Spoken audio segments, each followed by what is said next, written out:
नमस्कार, मैं हूं जयप्रकाश दुबे उर्फ जेपी भैया, संस्थापक एवं राष्ट्रीय अध्यक्ष किसान मजदूर सेना। आज हम बात करेंगे बेरोजगारी व पलायन की समस्या, जो कि हमारे देश का सबसे बड़ा अभिशाप बन चुका है। आप लोग जानते हैं कि आज के समय में दुनिया में सर्वाधिक किसी देश में शिक्षित बेरोजगार हैं तो अपने देश भारत में है। अगर सबसे ज्यादा अशिक्षित बेरोजगार हैं तो वो भी अपने भारत में है। अपने देश में करोड़ों की संख्या में लोग बेरोजगार हैं, उन्हें काम नहीं मिलता, और जिन लोगों के पास काम है वो लोग भी अल्पकालिक रोजगार पाते हैं। जैसे अनस्किल्ड है कोई व्यक्ति, अशिक्षित है, तो वो श्रम साधन से देश की जीडीपी में अपना योगदान देता है, लेकिन उसे भी काम नहीं मिल पाता है। हमें विचार करना होगा, हमें ये सोचना होगा, हम युवाओं को सोचना होगा, हमारे देश के बुद्धिजीवियों को सोचना होगा, हमारे देश के सरकारों को सोचना होगा कि इतनी बड़ी संख्या बेरोजगारों की जो बढ़ती जा रही है, वही हमारे देश के सभी समस्याओं का मूल है। देश की भौगोलिक परिस्थितियों के अनुसार भी बेरोजगारी की समस्या है। जैसे देश के कुछ विकसित राज्य हैं जहां पर उद्योग धंधे स्थापित हैं, वहां पर रोजगार के साधन तो सुलभ हैं, उपलब्ध हैं, लेकिन अधिकतर राज्य ऐसे हैं जहां पर पलायन करके दूसरे राज्यों में लोगों को जाना पड़ता है, और वहां झुग्गियों में, झोपड़ियों में, गंदगी भरे स्थानों में, नाली में, कीचड़ में बनी हुई झोपड़ियों में, झुग्गियों में एक एक कमरे में 10-10, 20-20 लोग रह करके मजदूरी करते हैं, मेहनत करते हैं, तब जाकर के उनको रोजगार मिलता है। दूसरे राज्य के लोगों को भी असहज हो जाना पड़ता है, क्योंकि इतनी बड़ी आबादी उन राज्यों में, उन शहरों में पहुंचती है, वहां का भी वातावरण, वहां का भी जो एक सामाजिक माहौल है वो बिगड़ता है। अभी आपने देखा कोरोना संकट के दौरान करोड़ों लोग पंजाब राज्य से, साउथ, दक्षिण भारत से, गुजरात से, महाराष्ट्र से पलायन करके भूखों प्यासों तमाम सारी लाठियां खाई, तमाम सारे डंडे खाए, कुछ लोग तो दुर्घटना का शिकार हो गए, मर गए, तब जाकर के अपने घर पहुंच पाए। तो इस तरह से बेरोजगारी एक बहुत बड़ा अभिशाप बन चुका है हमारे देश के लिए। इसके लिए हमारे देश के युवाओं को इस मुद्दे को, इस विषय को समझना होगा कि अगर सबसे विकट समस्या कोई है तो वह बेरोजगारी की है। अब मैं आपको बता रहा हूं कि जहां तक मैंने जो अध्ययन किया है, सर्वे किया है, उसके अनुसार बेरोजगारी क्यों है। तो मैं आपको बताना चाहता हूं कि अशिक्षित बेरोजगार से अधिक हैं शिक्षित बेरोजगार, पढ़े लिखे बेरोजगार, जो बड़ी बड़ी डिग्रियां लेकर के घूमते हैं। इसके पीछे गलत शिक्षा प्रणाली है हमारे देश की। लॉर्ड मैकाले ने जो शिक्षा पद्धति लागू की थी, वो आपको कुछ नहीं बनाती है, सिर्फ एक क्लर्क बनाती है, उससे ज्यादा आपको कुछ नहीं बनाती है। आप जो भी पढ़ करके हमारे देश का युवा निकलता है, तो पढ़ाई के समय सबसे पहले क्या करता है, जैसे ही वो 10वीं की परीक्षा पास करता है, तो गांव में रहने वाले हमारे जो भाई हैं, जो साथी हैं, वो क्या करते हैं, वो सेना में, फौज में जाने के लिए दौड़ लगाना शुरू कर देते हैं। लेकिन इतनी ज्यादा जनसंख्या है, जहां पर करोड़ों लोग बेरोजगार हैं, जहां पर 40% से अधिक आबादी बेरोजगार है, वहां पर कितने लोगों को सरकारी विभाग नौकरी दे पाएगा। वहीं सरकारों की उदासीनता के चलते तमाम पढ़े लिखे नौजवान घूम रहे हैं हर एक राज्य में लाखों की संख्या में। अगर हम टोटल बात करें, केंद्र सरकार की नौकरियों में बात करें, तो करोड़ों नौकरियां खाली पड़ी हैं, लेकिन सरकारें नहीं भर रही हैं। उत्तर प्रदेश में चले जाओ, स्वास्थ्य विभाग में लाखों की संख्या में स्वास्थ्य कर्मियों की कमी है, लैब टेक्नीशियन चाहिए, वार्ड बॉय चाहिए, मेडिकल के स्टाफ चाहिए, लेकिन भर्ती नहीं हो रही। जो भर्तियां होती भी हैं उसको ऐसे ऐसे विद्वान, ऐसे ऐसे महानुभाव ले जाकर के कोर्ट में लटका देते हैं मामले को। तो शिक्षित बेरोजगारों की संख्या में बहुत बाढ़ आ गई है। उसका कारण है कि हमारी शिक्षा नीति एकदम थर्ड क्लास की है, बकवास है। हम साहित्य को समर्थित शिक्षा को आधार मानते हैं। जैसे कोई बच्चा है, मिलता है, मैं पूछता हूँ क्या किया, तो बोलता है बीए किया हूं। और क्या किए हो, तो बोले एमए किया हूं। अब बीए एमए किया हुआ आदमी किसी फैक्ट्री में, किसी कल कारखाने में क्या कर सकता है? एक लिखा पढ़ी के काम के अलावा और तो कुछ कर नहीं सकता है।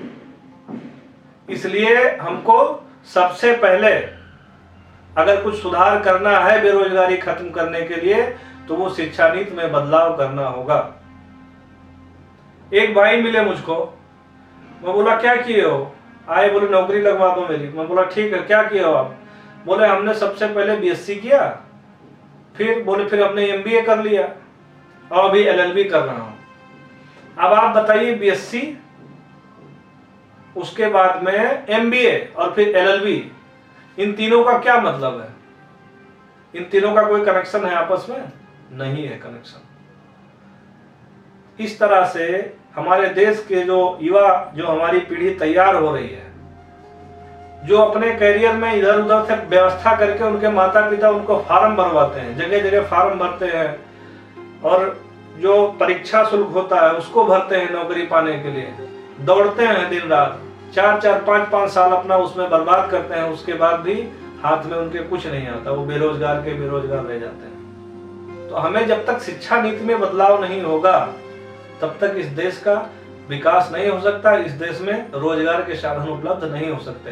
तो गलत शिक्षा नीति एक बहुत बड़ा कारण है जो हमारे देश में अनएम्प्लॉयमेंट को जनरेट करता है, जो बेरोजगारी कायम करता है। दूसरा जो सबसे बड़ा कारण है वो है कृषि का विकास ना होना। आज भी 60% आबादी कृषि पर निर्भर करती है, 60% रोजगार, लेकिन जो हमारी कृषि है वो वही परंपरागत ढंग से चल रही है। स्वामीनाथन कमीशन की जो सिफारिशें हैं उसमें प्रोफेसर स्वामीनाथन व उनकी जो टीम थी, उन्होंने कहा कि कृषि का इस तरह से विकास किया जाए कि हर एक गांव में, हर एक ब्लॉक स्तर पर विलेज नॉलेज सेंटर बनाए जाएं, कि आपको कौन सी खेती करनी है ताकि आप पूंजी कमा सकें, आप नगद पैसा कमा सकें।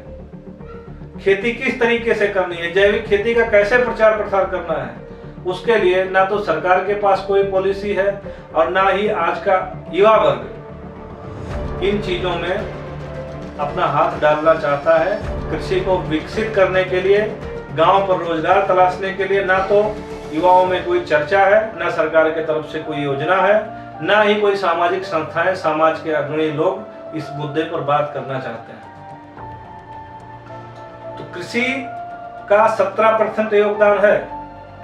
कितने लोग निर्भर हैं? 60 से 70% लोग कृषि पर निर्भर हैं, लेकिन हमारी जीडीपी में 17% योगदान रह गया है कृषि का। कितना बड़ा गैप है दोनों में। तो वो वहां भी अनएम्प्लॉयमेंट जनरेट होता है। कृषि में जो रोजगार पाए भी हैं बेचारे, तो 2 महीना काम कर लिए उसके बाद बैठे हुए हैं। 2-3 महीने का काम होता है कृषि में, उसके बाद 2-3 महीने का गैप आ जाता है। 1 महीना काम किए, 2 महीना 3 महीना बैठे हुए हैं। वो भी एक अनएम्प्लॉयमेंट है, एक बेरोजगारी है। तीसरी जो सबसे बड़ी समस्या है वो हमारे देश की भौगोलिक परिस्थिति। तो सारे राज्य डेवलप नहीं है, सारे राज्य विकसित नहीं है, सारे राज्यों में रोजगार के साधन उपलब्ध नहीं है। उसका सबसे प्रमुख कारण है कि भारत की आजादी के बाद से अब तक केवल बड़े पूंजीपतियों को बढ़ाने का काम सरकारों ने किया है। अगर छोटे छोटे लघु उद्योग, कुटीर उद्योग बढ़ाए जाते हर एक राज्य में, तो पलायन की समस्या भी खत्म हो सकती थी, बेरोजगारी की समस्या भी खत्म हो सकती थी। लेकिन चूंकि एक कटु सत्य है, मैं किसी पार्टी का विरोध नहीं कर रहा हूं, किसी दल का विरोध नहीं कर रहा हूं, लेकिन एक कटु सत्य है कि जो बड़े बड़े कॉरपोरेट कंपनियां हैं, जो विदेशी कंपनियां हैं, वही लोग पार्टियों को फंडिंग देती हैं, चंदा देती हैं, मोटे दाम देती हैं। तो हमारे यहाँ की जो सरकारें हैं, जो हमारे यहाँ का शासन प्रशासन है, वो सदैव बड़े कॉरपोरेट्स के समर्थन में रहता है। छोटे दुकानदार हैं, छोटे व्यापारी हैं, छोटे उद्योगपति हैं, उनके तरफ यदि सरकार का दृष्टिकोण अच्छा हो जाए, अगर उनको बढ़ावा दिया जाए, उनको सुरक्षा, उनको टैक्स में छूट इत्यादि उनको प्राप्त हो, तो वो अपने धंधे को, अपने बिजनेस को बढ़ा करके ज्यादा से ज्यादा रोजगार सृजन करवा सकती हैं। तो हमारे देश के युवाओं को आवाज उठाना होगा, इस मुद्दे पर बात करना होगा। और एक और सबसे बड़ा कारण है जो हमारे देश में अनएम्प्लॉयमेंट को जनरेट करता है, बेरोजगारी के लिए कौन जिम्मेदार है? तो हम ही लोग जिम्मेदार हैं। क्योंकि हम क्या सोचते हैं, हमारे यहाँ का जो थॉट्स बन गया है वो क्या बन गया है, हमारी सोच रहती है, हमारे माता पिता की, हमारे यहाँ के अभिभावकों की सोच रहती है कि बच्चे को टॉपर बनाना है, अच्छा नंबर लाना है, उसके बाद उसको नौकरी करना है। इस माया जाल में सारे लोग फंसे रहते हैं। इस माया जाल को लेकर के पढ़ता हुआ बच्चा, चाहे वो किसान का हो या किसी का भी हो, तो जब लाखों लोग इस माया जाल के में फंसते हैं, तो इस माया जाल से कुछ ही लोग निकल पाते हैं जो अपने जीवन को स्थापित कर पाते हैं किसी सरकारी नौकरी में अथवा कहीं भी। बाकी सब लोग क्या करते हैं, बाकी सब लोग फ्लॉप हो जाते हैं, फेल हो जाते हैं। और एक बेरोजगारों, जो करोड़ों युवा बेरोजगार हैं, उनकी एक फौज खड़ी होती है हमारे देश में। एक आंकड़े के अनुसार 5 में से 3 स्नातक स्तर के व्यक्ति बेरोजगार हैं। ये समस्या है हमारे देश में। हमारे देश के जनप्रतिनिधियों को ले लीजिए, हमारे देश के अच्छे विचारकों को ले लीजिए, वो स्कूल बनवाएंगे, कॉलेज बनवाएंगे जगह जगह, लेकिन अलग अलग राज्यों में, अलग अलग प्रांतों में, अलग अलग जगहों पर जितने भी ऐसे लोग हैं, वो शिक्षा को तो बढ़ावा दे रहे हैं, लेकिन वो शिक्षा प्राप्त करने के बाद लोगों को वहीं पर रोजगार का अवसर मिले, ऐसा ना किसी के पास ही नीति है, ना किसी के पास ऐसी नियत है कि लोगों को रोजगार के लिए भी प्रयास किया जाए, लोगों को रोजगार दिलाने का प्रयास किया जाए। हमारे यहाँ बेरोजगारी का आलम ऐसा है, अपने देश में बेरोजगारी को अगर खत्म करना है तो 1 करोड़ नौकरियां प्रतिवर्ष जब तक हम नहीं देंगे, नौकरियां या फिर रोजगार, मैं नौकरियों की बात नहीं कर रहा हूं, 1 करोड़ लोगों को रोजगार मिलना चाहिए। वो रोजगार लघु उद्योग से हो, कुटीर उद्योग से हो, कृषि से हो या यांत्रिक उद्योगों से हो, जिस भी प्रकार से दिया जा सकता है वो देना पड़ेगा, तभी जाकर के बेरोजगारी की समस्या आगामी 5-6 सालों तक लगातार प्रयास करने पर तब जाकर के खत्म होगी। बेरोजगारी का सबसे बड़ा कारण है जनसंख्या विस्फोट। जनसंख्या विस्फोट इस कदर अपने देश में हावी है, वो आप लोगों से छुपा नहीं है। बहुत सारी सरकारें जनसंख्या नियंत्रण के लिए तरह तरह की योजनाएं बनाती हैं, तरह तरह के विज्ञापन और तमाम करोड़ों अरबों रुपए बहाया जाता है, लेकिन उसका कोई फायदा नहीं होता है। इसलिए हमको कठोर जनसंख्या नियंत्रण कानून की मांग करनी होगी, नहीं तो आने वाले समय में स्थिति और भी दयनीय होने वाली है। इसलिए कठोर जनसंख्या नियंत्रण कानून इस देश में बनाया जाना बहुत ही अनिवार्य है। जब तक कठोर जनसंख्या नियंत्रण कानून नहीं बनेगा, तब तक बेरोजगारी की समस्या से लड़ना बहुत ही मुश्किल होगा। दूसरी बात है, जो दूसरा उपाय हमको करना होगा, वो ये करना होगा कि लघु और कुटीर उद्योग जो सबसे ज्यादा रोजगार उत्पन्न करते हैं, उनको बढ़ावा देना होगा। जिसमें जिन राज्यों में रोजगार की समस्या है, वहां पर एक अलग से व्यवसाय और उद्योग के लिए अलग से एक विभाग बना करके, और प्रत्येक जिले के प्रत्येक ब्लॉकों में एक इंडस्ट्रियल जोन बनाना पड़ेगा। उस इंडस्ट्रियल जोन के अंदर जो चीजें हमारे देश में, हमारे प्रदेश में बाहर से आती हैं, उन चीजों का निर्माण करवाने के लिए प्रशिक्षण और उद्योग लगाने के लिए सरकार की तरफ से सब्सिडी, और उनका संचालन कैसे किया जाए, कहां पर बेचा जाए, वो सब सारी परिस्थितियां बनानी पड़ेंगी। और इसके लिए सबसे जरूरी है कि 24 घंटे विद्युत की व्यवस्था करनी पड़ेगी। इलेक्ट्रिसिटी के बिना कोई भी उद्योग धंधा नहीं चल सकता है। इसलिए सबसे पहले जो उसका बेस है वो हमको तैयार करना होगा। हमारी सरकारों को, हम लोगों लघु और कुटीर उद्योगों को बढ़ावा देना पड़ेगा। जनसंख्या नियंत्रण के लिए सख्त कानून बनाना पड़ेगा। पलायन की समस्या को रोकने के लिए जो अपने गांव को, अपने माँ को, अपने बाप को, अपने घर को छोड़ करके दूसरे राज्यों में जाकर के जिल्लत भरी जिंदगी जो आप लोग जीते हैं या हमारे घर के परिवार के लोग जो जीते हैं, उसको खत्म करने के लिए अपने प्रदेश में, अपने जिले में रोजगार की व्यवस्था करनी होगी। उसके लिए 24 घंटे लाइट और उद्यम लगाने के लिए सरकार की तरफ से सब्सिडी, प्रशिक्षण आदि दिलाने के लिए एक अलग से एक विभाग को बनाना पड़ेगा। तीसरी बात, एक तो जनसंख्या नियंत्रण कानून हो गया, वो बनाना पड़ेगा। दूसरा, लघु और कुटीर उद्योगों को बढ़ाना पड़ेगा। तीसरी बात हो गई कि पलायन की समस्या को खत्म करने के लिए स्वस्थान पर रोजगार देने के लिए सरकारों को प्रयास करना होगा, नीतियां बनानी पड़ेंगी, उसको जल्दी से जल्दी इम्प्लीमेंट करना पड़ेगा। पांचवी बात यह है कि हमको, जो हमारे अभिभावक हैं या हमारा समाज है, उसकी एक सोच है नौकरी पाने की, कि नौकरी करना है। इससे बाहर निकल करके एक पूंजी निर्माण करते हुए, सरकार से मदद लेते हुए, बैंकों से सस्ती दरों पर सरकार लोन उपलब्ध कराए और अपने बच्चों को, अपने परिवारीजनों को, अपने मित्रों को, सभी में, अपने समाज में एक माहौल, वातावरण बनाना पड़ेगा, व्यापार का वातावरण। जैसे कि चाइना, जापान, अन्य जो साउथ कोरिया, जो दूसरे देशों में इतना प्रोडक्ट उत्पादन करते हैं कि दूसरे देशों में बेच करके रोजगार कमाते हैं। तो हमारे यहाँ भी इसी प्रकार का माहौल हम लोगों को तैयार करना होगा। और जो छठा उपाय है वो कृषि को मजबूत करना पड़ेगा, स्वामीनाथन आयोग को लागू करना पड़ेगा।